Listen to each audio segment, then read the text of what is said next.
The O's Jimmy Key was spinning out of control when Cleveland's Manny Ramirez blasted for 2. Well hit, Brady Anderson at the crack in the wall. He won't get this one.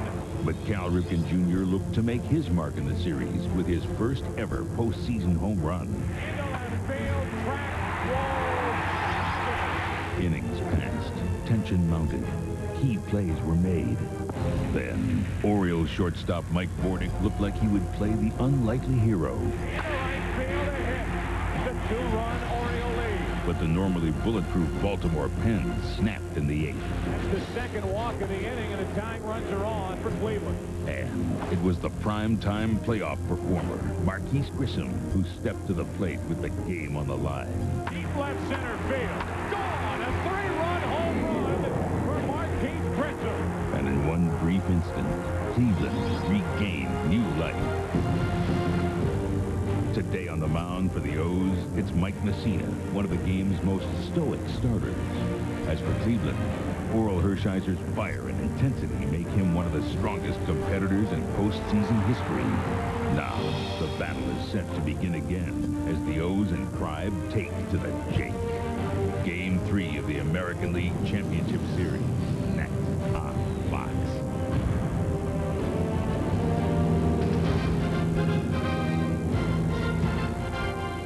The American League Championship Series pregame show on Fox is brought to you by Ameritrade, the smartest way to trade, period.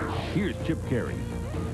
French Rock and Roll was named by Cleveland DJ Alan Freed, and here's where its museum stands in downtown Cleveland, but right down the road is where it's really going to rock. Jacobs Field today plays host to ALCS Game 3 between the Orioles and the Indians. The series tied a game apiece, and just like Baltimore, the Indians faithful are fanatic about their club, and this is one of baseball's best yards, but also one of the toughest for the opposition.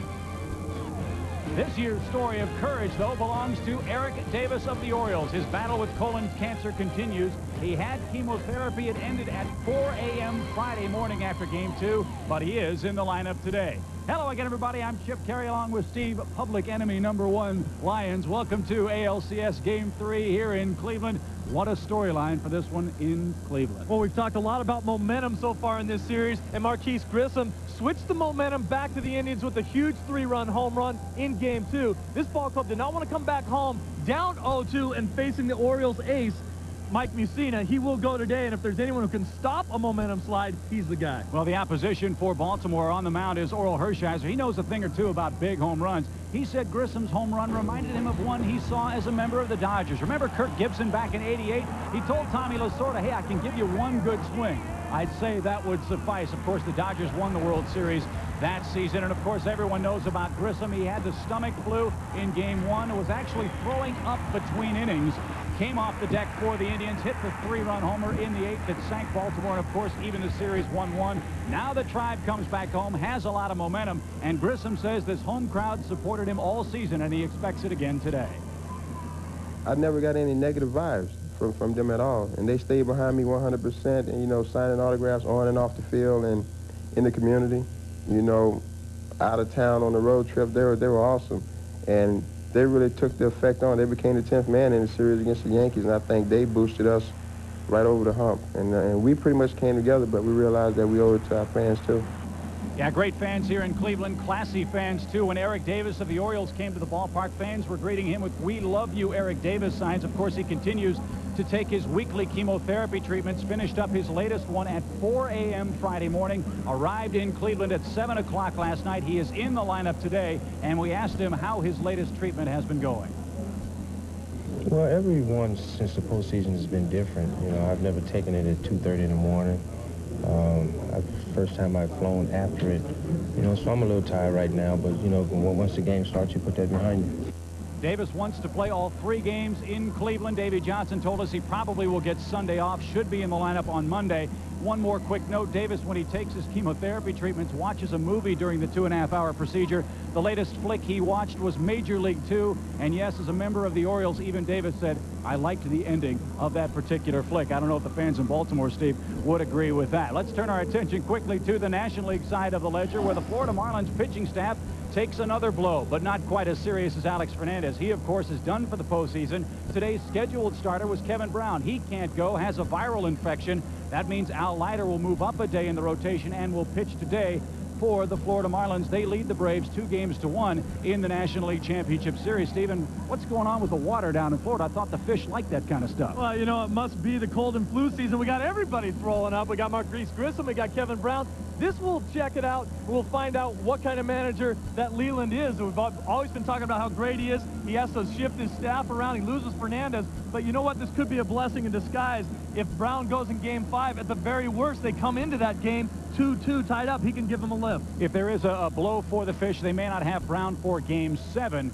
But again, the way the Atlanta Braves are fielding the baseball right now in that series, it may not come down to a Game 7. Again, the Marlins lead the defending National League champions 2-1 with Game 4 today. Today's starters in Cleveland, well, a couple of Bulldogs, no pun intended. Orel Hershiser takes the mound for the Indians. He is their ultimate big game pitcher. For the Birds, it's Mike Mussina, a guy, Steve, that's really started to shed the label of not being a big game pitcher. Well, this guy has been huge for this staff. He is the ace of this staff. And when he comes in to pitch, he's only 1 and 2 lifetime here, but the one start he got here this year, he did win. There he comes with the good old-fashioned fastball right there. But he's up against Orel Hershiser, probably one of the biggest big game pitchers ever. 8-1 lifetime in the postseason. And here's a guy, Orel Hershiser, who gets it. He understands how to pitch. He understands how to motivate himself and his players. And he channels his aggressions to when he gets on the mound, because when he's off the field, he's like Clark Kent. Yeah, he looks like a librarian, no question. In fact, Orel Hershiser, 3-0 in ERA of 1.27 in 4 postseason starts here at Jacobs Field. The Indians are a little bit banged up. We've told you about Grissom.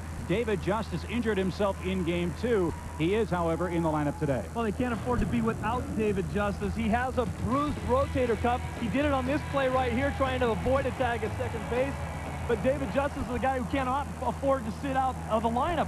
He's a big guy in the middle of that lineup. He's going to swing the bat, and it's his left shoulder. His right shoulder will pull the bat through the zone, hitting left-handed. Yeah, Mike Hargrove telling us Justice had a cortisone shot in the joint yesterday. Finally starting to get some range of motion. He's not 100%, but is in the lineup today. Big play in Game 2 you thought was the 6th inning. Orioles had the bases loaded, 2 outs. Mike Bordick hits a single to right, an error on the play by Manny Ramirez. The Orioles don't score again. Well, the Orioles took a lot of heat right here for not sending Hoyle on this particular play, but I will defend Sam Palazzo, the third base coach.